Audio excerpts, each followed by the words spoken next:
뒤늦게 집 사가지고 대출 받은 것도 너무 부담스러운데 있는 돈을 신용대출 상환으로 다 써버리니까 나이 먹고 참 한심하게 살았구나 하는 회의감도 들고 앞으로도 살아갈 의욕도 안 나고 그러니까 집을 샀는데 오히려 의욕이 떨어진. 우선 가장 먼저 하셔야 되는 게 내가 도대체 얼마 벌고 얼마 쓰느냐 이거에 대해서 명확하게 숫자를 딱 뽑으셔야 그래야 이제 불안도 좀 줄어들 수 있잖아요. 네. 특히 제가 봤을 때 지금 가장 중요한 거는 저축을 뭐 50, 100만 원이라도 하지 않으면 네. 이게 지금 다람쥐 쳇바퀴처럼 돈다는 그 느낌을 강하게 받으실 거거든요. 그래서 지금 집을 사서 내가 인생이 뭐 망가진 건 아니에요. 정확하게 말하면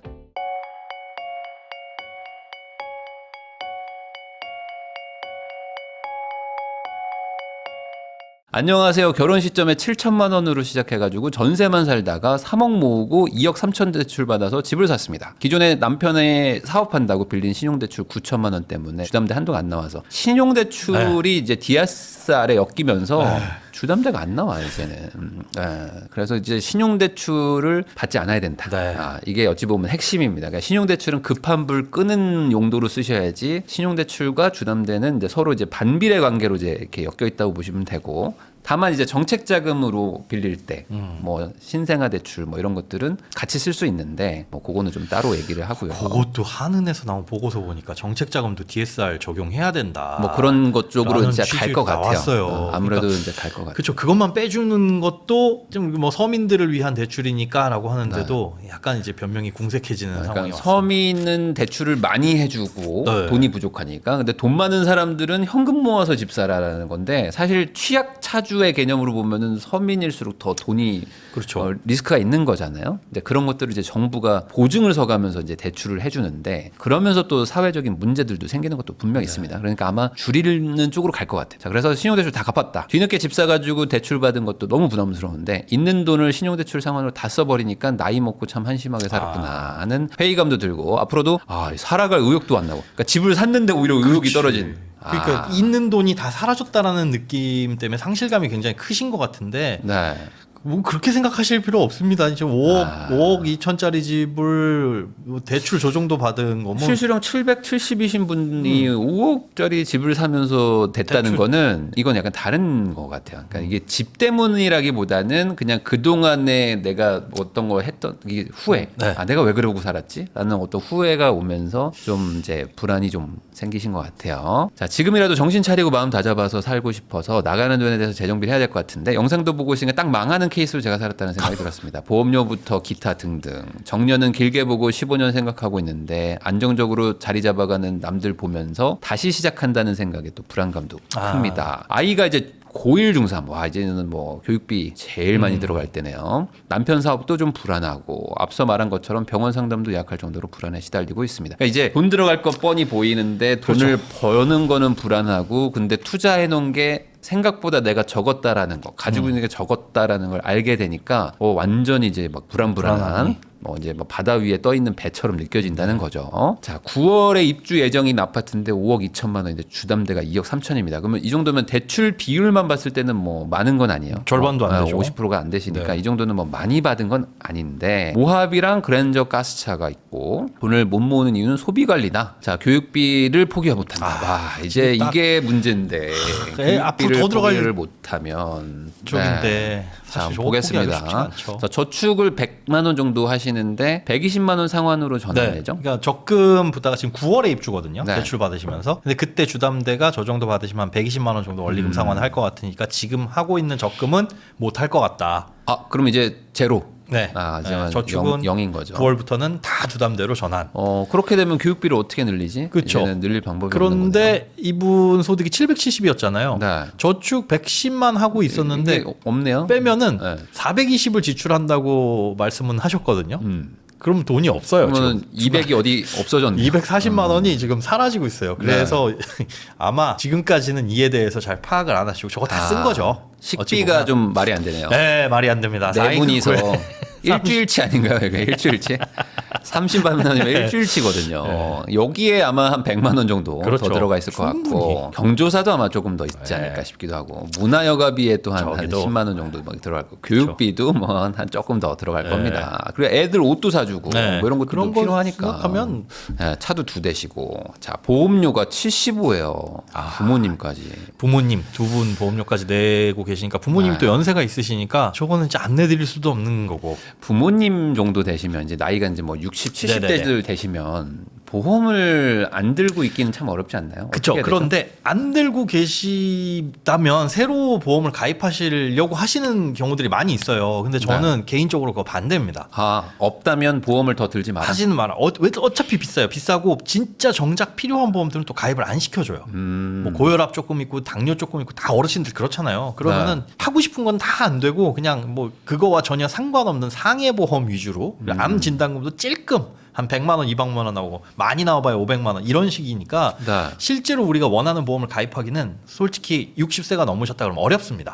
그러면은 어떻게 해야 돼요? 차라리 그냥 보험 가입하실 돈으로 한 5만 원씩 적금 부어가지고 5만 원씩 부으면 벌써 1년에 60이잖아요. 네. 건강검진 부모님들 잘 안 받는 경우 되게 많아요. 우리 직장 다니면 건강검진 안 받을 수가 없죠. 네. 무조건 이 회사에서 보내니까. 그런데 특히나 어머님들 야 어디 안 아파. 내가 알아서 할게. 내 몸은 내가 알아. 야 이게 얼마나 건강한데. 야 내가 얼마나 내가 잘 걷는데 하면서. 그러다 병 키우세요. 네. 그러니까 차라리 5만 원씩 적금 부어서 1년에 60만 원 딱 되면 아버지 어머니 손 붙잡고 그냥 무조건 병원 예약해가지고 무조건 가시게. 아니면 국가 건강검진 받을 때 요즘에 뭐 한 10만 원씩 20만 원 더 보태면 네. 진짜 뭐 VIP 코스 이래가지고 별의별 거 다 검사해 주잖아요. 이렇게 조기에 발견해서 국민건강보험 급여 적용되는 치료로도 충분히 우리 해결할 수 있을 차라리 때 빨리 알아내서. 하는 게 낫죠. 치매보험 이런 거 가입해봐야 치매 안 걸리는 건 아니잖아요. 어쩔 수 없어요. 그럼 이 우리 건강보험공단에서 장기요양급여 나오는 이런 부분들이 있거든요. 네. 어차피 내 돈으로 다 해결 못합니다. 그럼 보험도 해결이 안 되고요. 그러니까 그렇죠. 차라리 그 돈 검진을 빨리 받아서 네, 빨리 받고. 건강보험 안에서 해결할 수 있게. 그렇죠. 그게 현실적인 거고. 차라리 낫다 그게. 네. 그래서 지금 보험료가 너무 과도한데 이걸 지금 줄여야 되지 않을까요? 지금 저축도 안 되는데 교육비도 지금 답이 안 나오는 지금 상황에서. 가장 시급한 건 저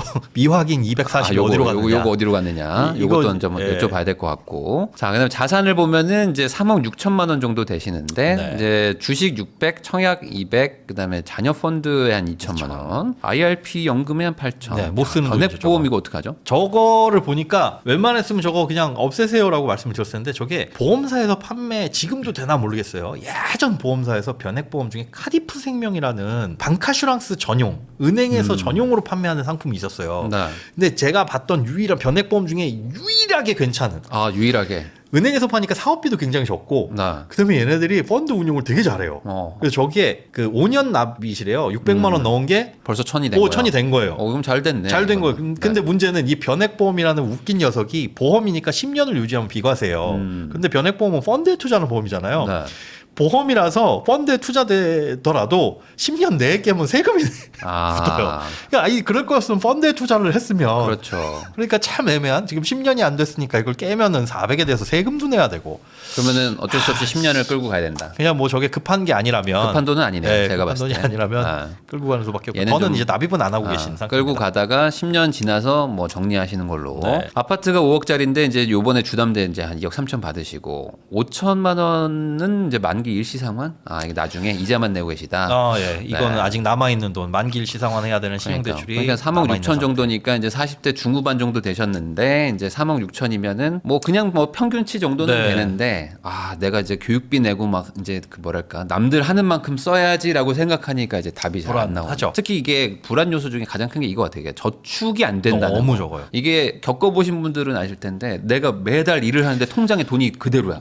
그럼 나는 이거 어떻게 해야 되지? 그쵸. 내가 아프면 어떡하지? 뭐 나 이제 막 갑자기 회사 망하면 어떡하지? 이런 고민들이 이제 불안을 키우거든요. 네. 한번 전화 통화로. 안녕하세요, 불안장애님. 네. 실제로 지금 좀 뭐 심정적으로 좀 안 좋은 상태 뭐 이런 얘기를 뭐 적어 주셨는데 네. 집 사고 나서 그렇게 되신 거예요. 집 사기 전에 맞아요. 괜찮았는데. 네네네. 아, 이게 아무래도 대출을 받으면서 갚아야 된다는 이제 그- 의무감이 네. 생기고 이자가 무조건 맞아요. 빠져나간다는 거.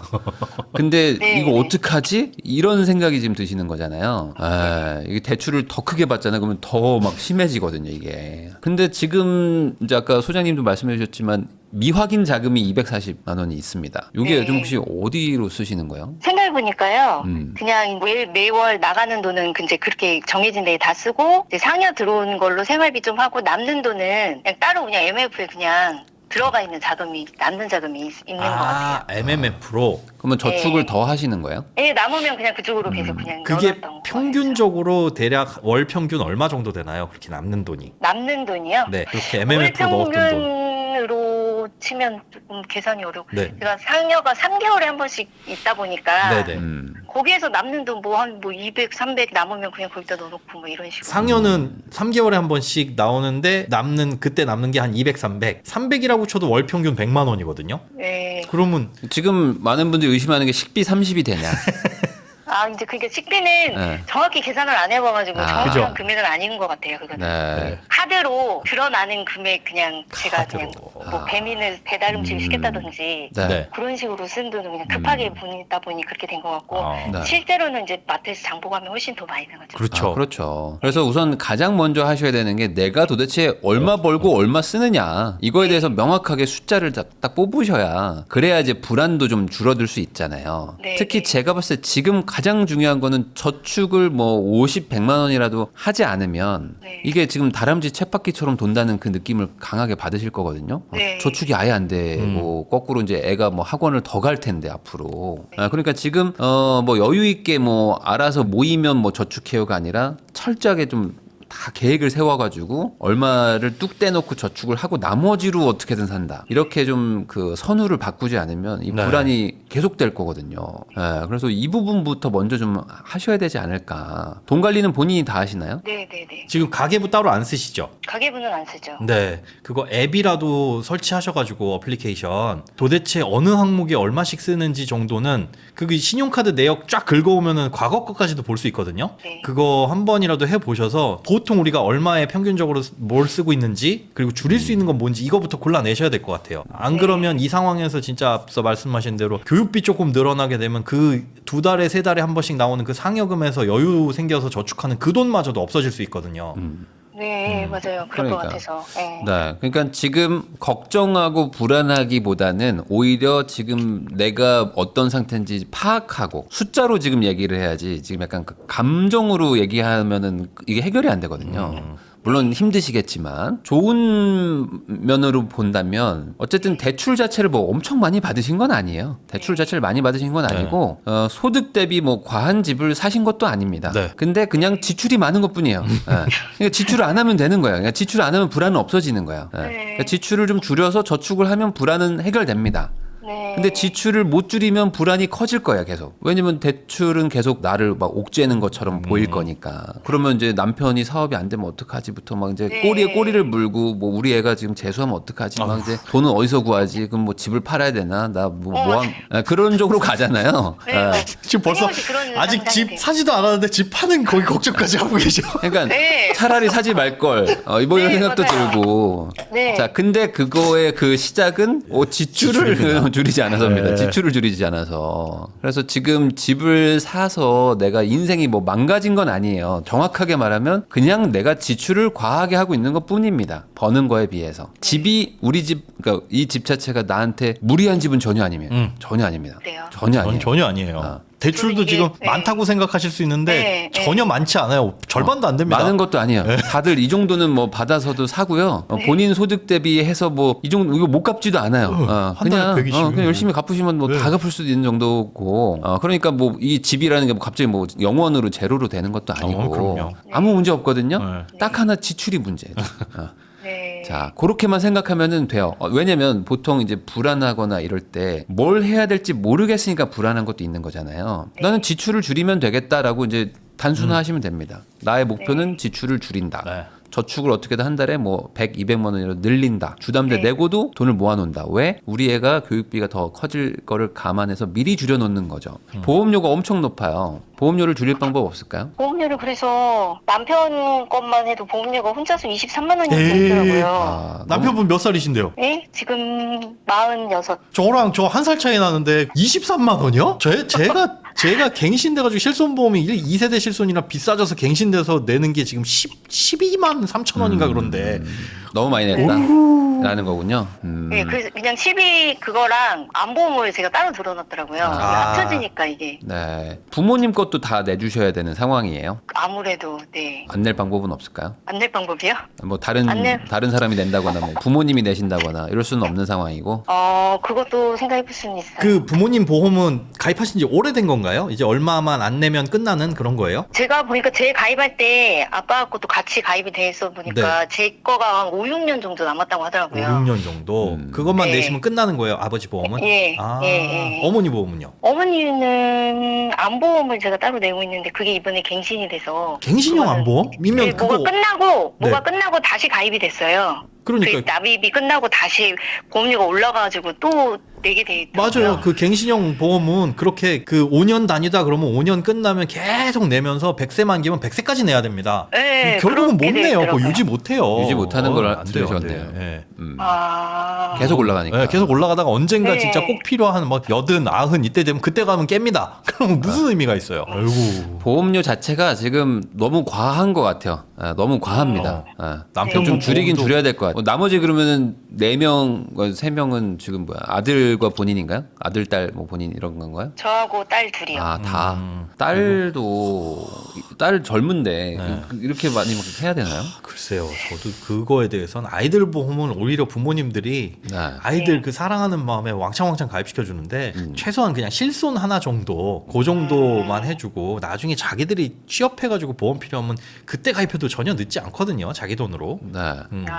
어차피 저거 그렇게. 부모님이 다 못 내줍니다. 아이 보험. 네. 네. 우선 보험은 무조건 좀 줄이셔야 될 것 같고요. 그다음에 이제 네. 교육비도 뭐 적진 않은데 이거는 뭐 우리나라 현실상 네. 어려우니까 이건 뭐 놔둔다 치면 이제 아이들이 고등학생으로 들어가는 순간 나머지 비용을 다 줄여서 교육비에다가 투입하는 거예요. 맞잖아요. 네. 근데 교육비는 교육비대로 늘어나는데 다른 거는 못 줄이겠어라고 해버리면 우린 뭐 적자 나는 거죠. 네. 그러니까 적자 나는 순간 뭐 불안감은 더 커지는 거라 지금은 교육비에 올인하는 시기라는 거를 인정은 하되 다른 걸 많이 줄이셔가지고 네. 정말 뭐 예를 들어 뭐 극단적으로 일요일 뭐 점심은 진짜 뭐 짜파게티만 먹는 거죠. 어허. 그런 식으로 뭐 식비를 뭐 줄이든지 네. 해서 비용이 많이 나가는 시기를 어쨌든 지나가야 될 거 네. 아닙니까? 그리고 첫 그렇게 번째는 생각해야죠. 일단 얼마 쓰시는지 파악하는 게 1번입니다. 네, 파악이 안 되면 네. 더 불안해요. 이게 안 되면. 어디서 줄일지는 네. 감이 안 오니까 이건 그래서 1번 네. 무조건 이제 한 달, 2달 내에 우리 가정이 얼마 쓰는지 카테고리별로 싹 파악을 해 두시고 그 다음에 네. 이제 최대한 줄이는 쪽으로 노력하시고 지금 보니까 네. 순자산은 3억 6천 정도 되시지만 문제는 그게 아파트에 다 들어가고 IRP 연금 뭐 이런 거에 깔려 있어서 실제 당장 돈 꺼낼 게 없네요. 네, 현금성 자산은 네. 그 자녀 펀드 이런 거 아이들한테 도움될 거라고 생각하시고 이제 아이들 이름으로 이렇게 해주시는데 내가 먼저입니다. 내가 네. 뭐 해결돼야지. 이렇게 아이들 한 2천, 3천 물려주는데 엄마가 빚이 2억, 3억이야. 나중에 가서. 네. 저 자녀 펀드가 뭐예요? 아이들 이름으로 그냥 가입시켜 주신 거죠? 예, 맞아요. 근데 저게 필요가 없어요. 없어요. 왜냐면 어차피 그냥 증여하셔도 그만이거든요. 네, 이제는 증여해도 뭐 저 정도 금액은 세금이 뭐 없어요. 없습니다. 네. 네, 네, 그러니까 네. 굳이 뭐 펀드 뭐 그런 거 하지 마시고 본인 이제 좀 부자가 되신 다음에 본인이 순자산이 뭐 한 10억 넘어가면 그때 뭐 애들 명의로 뭐 조금씩 해주셔도 되고 그 전에는 뭐 굳이 뭐 자녀를 위해서 뭔가를 미리 하겠다는 생각 자체를 버리시는 게 저는 좋지 않을까. 네. 저 보험도 마찬가지고요. 그래서 차라리 뭐 저거를 뭐 대출을 좀 갚으시든지 마음이 그쵸. 좀 불안하시면 그리고 신용대출이 있으면 계속 어쨌든 좀 심적으로 좀 나가죠. 네. 스트레스가 있거든요. 남편분도 사업한다고 했으니까 신용대출은 좀 갚아놓고요. 급할 때 쓴다 뭐 이런 정도로 하시는 게 좋지 않을까. 또 힘 좀 내시고요. 집 자체는 사신 지 얼마 안 된 거예요. 집은. 맞아요. 9월에 입주하신다고요? 9월에. 네.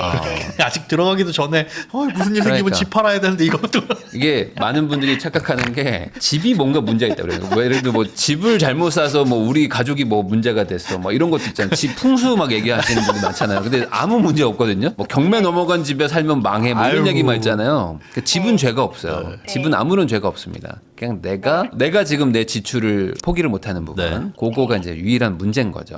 너무 기운이 없어서 다들 다들 걱정하십니다. 뭐 걱정들을 하시는데 이렇게 끝내면 좀 너무 네. 우울하실 수 있잖아요. 전혀 불안해하실 상황 아닙니다. 일단 소득 그리고 네. 지금 직장도 뭐 제가 알기로는 잘 좋은 곳에 다니고 계시고 뭐 남편분 사업이야 언제가 어떻게 달라질지 모르는데 그 사업 내용을 들어보니까 요즘에 그냥 뭐 핫하게 하시는 그런 것 같더라고요. 네. 그러니 그러니 본인이 그냥 네. 마음이 그냥 좀 헛헛한 네. 것 같으신 것도 있으니까 뭐 병원 같은 건 당연히 다니시는 게 좋고요. 동네가 혹시 어디를 사신 건지 뭐 이런 얘기 하실 수가 있나요 혹시? 저희는 이제 전북 혁신도시에서 아. 공공이전 기관 돼 있는 아, 네.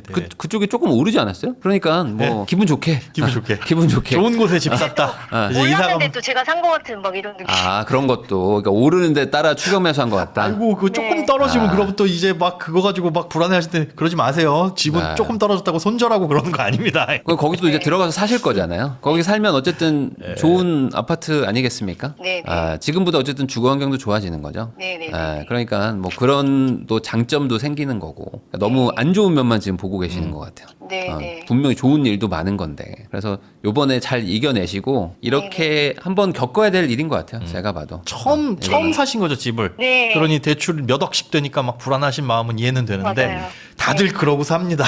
이게 언제 해결되냐면 내가 산 가격보다 비싸게 실거래가 누가 딱 찍히잖아요. 그때 해결돼. 그리고만 1억 올라가잖아요. 그러면 그때부터는 너무 즐거워. 사는 게 즐거워져 갑자기.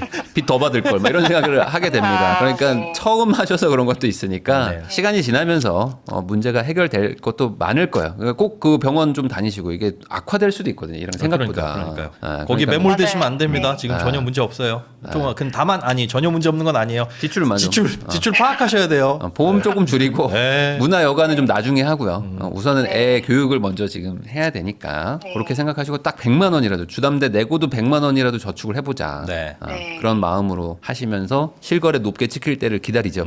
파이팅입니다. 예. 조금 있다가 나보다 더 비싸게 누가 사주잖아요. 마음이 편안해지면서 네. 내가 2천 싸게 샀구나 하면서 이제 마음이 좋아지실 겁니다. 그러면 제가 질문 네, 하나 드려도 질문하세요. 돼요? 제가 이전에도 질문 드렸는데 포인트를 주담대 대출을 갚는 걸로 포인트를 잡는 게 아니고 저는 잉여 자금을 모으는 게 중요한 건가요? 지금 주담대는 어차피 원금과 같이 뭐 상환이 되실 것 같고, 네. 뭐 정책 자금을 받으신 건가요? 이게 혹시? 아니에요. 그냥 일반 대출. 예. 뭐 신용대출을 뭐 조금씩 갚으신다든지, 뭐 저는 일부 갚는 건 좋은데 이자가 비싼 게 신용대출 아닐까요? 네, 맞아요. 이거 신용대출 신용대출 뭐 먼저 중도상환수수가 갚으시고. 뭐 높지 않으면 조금씩 갚으시는 것도 그다음에 나쁘지 않을 것 같고. 현금이 사실 보면 지금 쓸 수 있는 현금이 별로 없어요. 그러니까. 현금부터 이사 갈 돈도 있어야 되잖아요. 이사 갈 돈 어디서 뺄 거예요? 뭐 변액보험에서 뺄 거예요? 뭐 할 거. 자녀 펀드를 좀 깨야 되잖아요. 그러니까 저런 것들 좀 현금성 자산 좀. 현금을 그래도 한 3, 4천 정도는 좀 들고 계셔야 좀 마음이 좀 편하실 거거든요. 그때까지 한번 모았다가 뭐 한 3천 모이면 한 1,000만 원 빚 갚고 또 한 3천 모이면 1,000만 원 빚 갚고 그런 통장에 한 2천 정도는 들고 계시는 게 네. 마음이 좀 편하죠 아무래도. 네. 그 정도면 되지 않을까요? 알겠습니다. 집도 사셨으니까 네. 좋은 일만 있으실 거라고 생각하시고 네. 좀 네. 이제 기운 내시면 좋겠습니다. 네, 감사합니다. 네. 고맙습니다.